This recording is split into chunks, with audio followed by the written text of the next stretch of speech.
Let me be very clear. Nobody, and I mean nobody, gives a crap what you did in the past.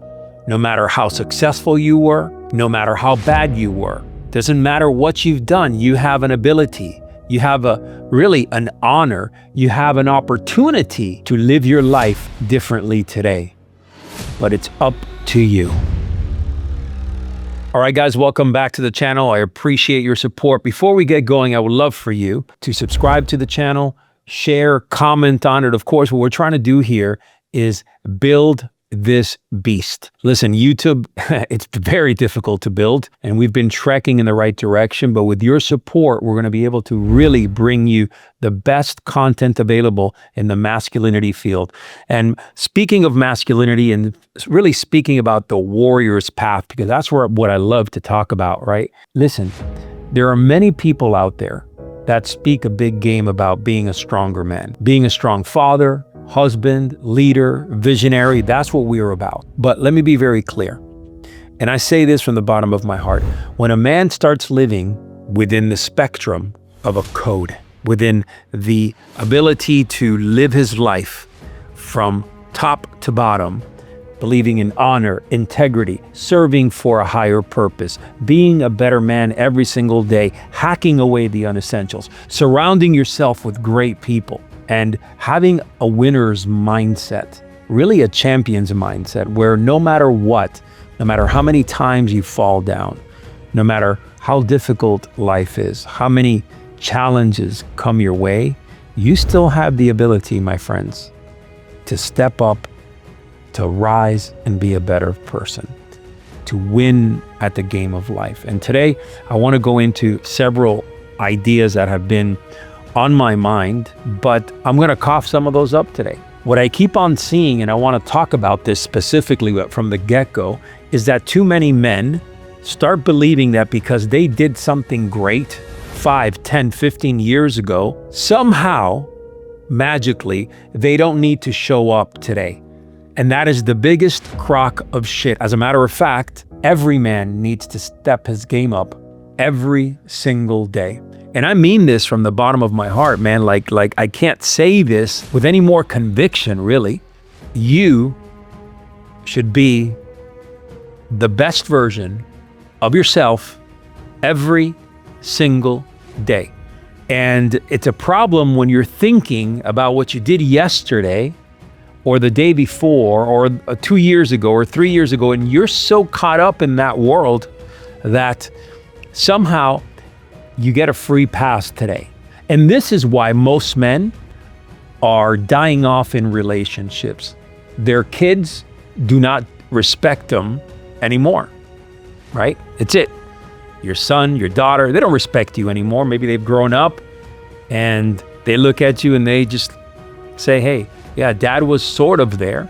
Dad really wasn't there like we needed him to, but he was sort of there. And the relationship with your wife, is she not looking at you as her hero anymore? Well, and you ask yourself, why does she feel like I'm constantly a nag? Why does she feel like I'm weighing her down? Why does she feel like I am a pain in the ass? You keep on asking that question, I'm gonna tell you, because you are. And many times, hell, even a fucking loser, because you abdicated your role as the king of your house, of your kingdom, of your castle, and here you are now, wondering why things are a certain way, why your wife doesn't admire you, why she doesn't respect you anymore. And the sad truth is, you're not the only one. There are so many men just like you. One thing that I did not in my life, that was a non-negotiable, was ever lose the respect of my wife. And there were times, there were bad times, believe me. You know my story, most of you do,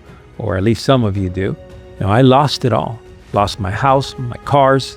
I was down and out. That day that I decided to go from making almost $1 million a year on Wall Street, and this is back in the 90s, think about that, probably $3-4 million a year now, to going from that type of salary, that type of commission, to $38,000, $37,000, to work as a police officer, a narcotics agent, one of the most violent cities in the United States. You talk about a drop-off. We lost so much because I needed to go on the journey of self-discovery, having that sense of service and serving our community and serving our country. That was a big part of what made me the man that I am today. But it was tough. So even through those times, I did not lose my wife's respect because I pushed. I was resilient. I was a fucking lion. No matter what, I figured it the hell out. Sure, when we lost our house, did we have to move often? Yes. For a couple of years there, we were renting all the time. And it sucked really, really bad. And I can't say a couple, it was a while, more than that. It sucked. But still, I carried myself as a man. I led from the front. I tried to do the right thing, and believe me, I fucked up so many times. But I can say this from the bottom of my heart, that I did everything that I could to lead my family in the right direction and to continue earning their respect. And I never abdicated my role as the king of my castle, not once. So for those men who say they struggle, they go through difficult situations, things are constantly, weighing them down, maybe their work schedule, maybe the lack of work, who knows? I get it, but do not ever abdicate your role, ever, as a masculine head of your household, as the leader, the spiritual leader. You are the man in charge. The other aspect where a man just constantly, he's on this constant state of trying to affirm his credibility by telling you all the things that he's done in his life. Listen, I get it. Sometimes you have to toot your own horn. But when you're tooting your own horn to try to find validity, confirmation from other people, what that tells me is that you are very, very weak. Really, what that tells me is that you, somewhere along the line, you fell and you still have not gotten up. You are still down and out. So if you're living a life now that everything that you do is based on your backstory, based on what happened to you in the past, the things that you want to bring to the forefront in 2 minutes of a conversation because, hey, you want people to know who you are. And I feel bad for you. I really feel bad for you. And it should not be that way because you are not the same person you were even probably 3 or 4 months ago. We evolve, we change whether you like it or not. Our way of thinking changes. As a matter of fact, sometimes, you get freaked out because you say, hey, Bobby used to be this. He used to think this way. And look at him now. He thinks completely different, right? Things happen and you shift your mindset. You're hoping that if you're shifting your mindset is because you're getting stronger, more resilient, you're learning from experience, and you're bringing these elements that will help you be better today. Not shifting your mindset to a mediocrity level, or to a lower level that you are now, of course, or to a level where you think badly of yourself, or a hypocritical level, or for that matter, a soft level. Right? Ideally, you want to step up to the next level with the way you think, the way you carry yourself, how you operate throughout life. But for those of you who constantly need to bring something up, I did this in the military, I did this in business, I did this in law enforcement, I did this in blah, blah, blah, and look at this, that's who I am. You are not that person. You are who you are today. And you might be a really good person, a good-hearted person. You don't need all that, man.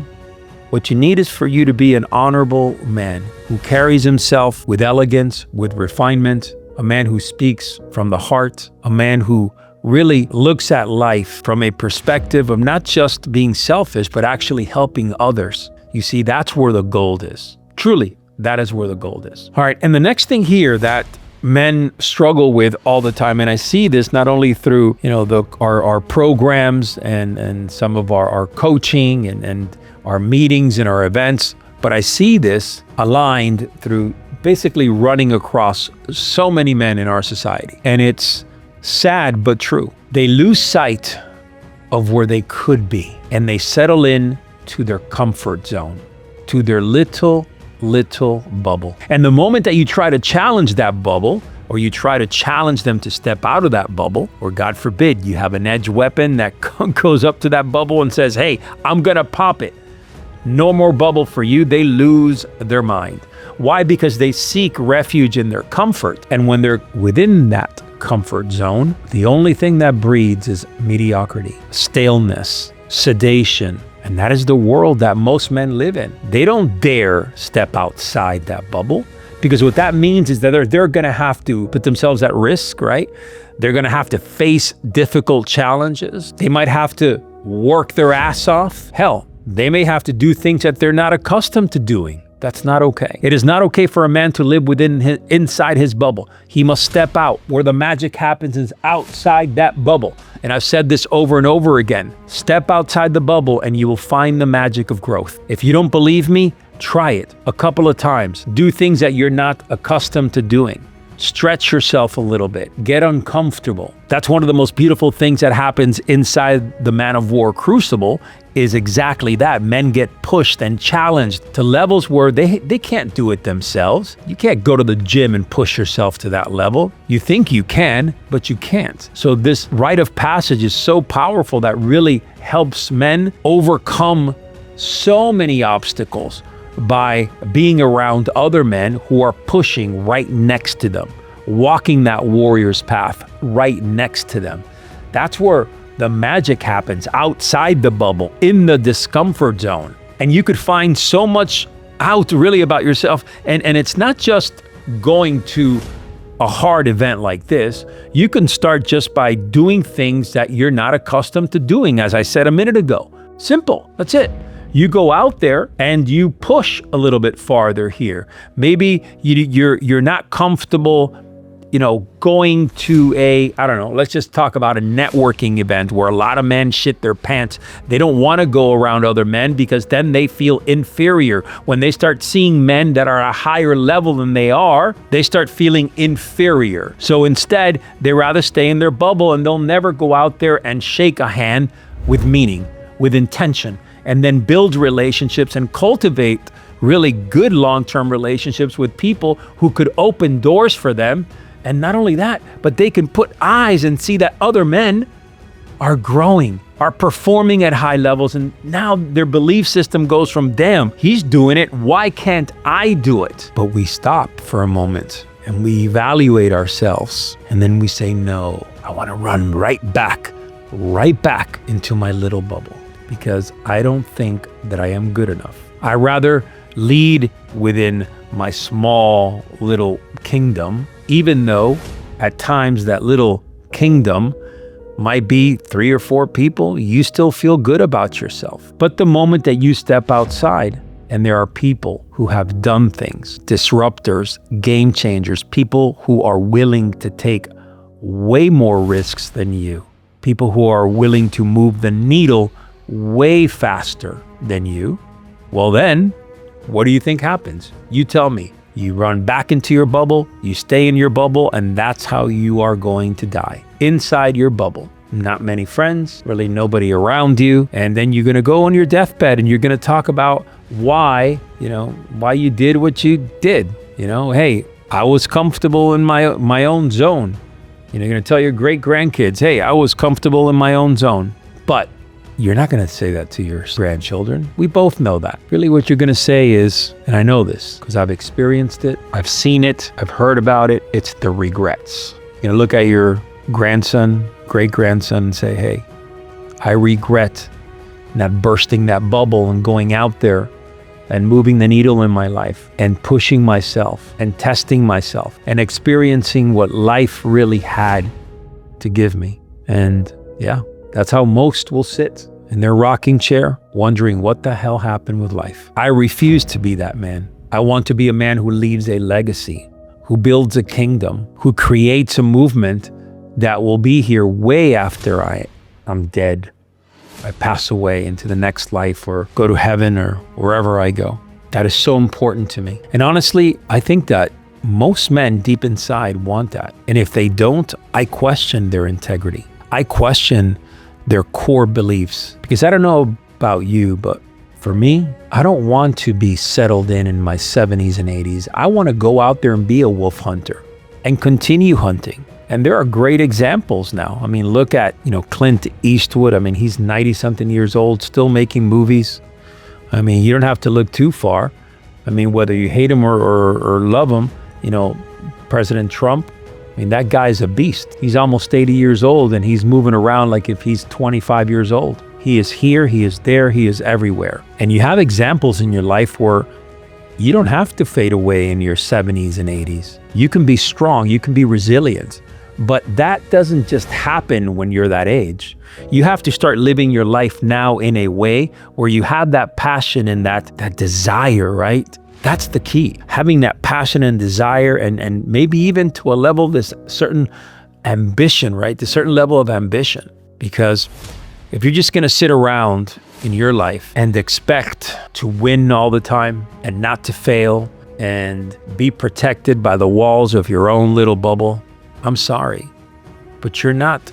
That's not going to be good for you in any way, shape, or form. Every single man out there that is poised to grow has stepped out of his comfort zone, has fallen 100 times, 1,000 times on his face and still been able to get up and forge ahead. Why not you?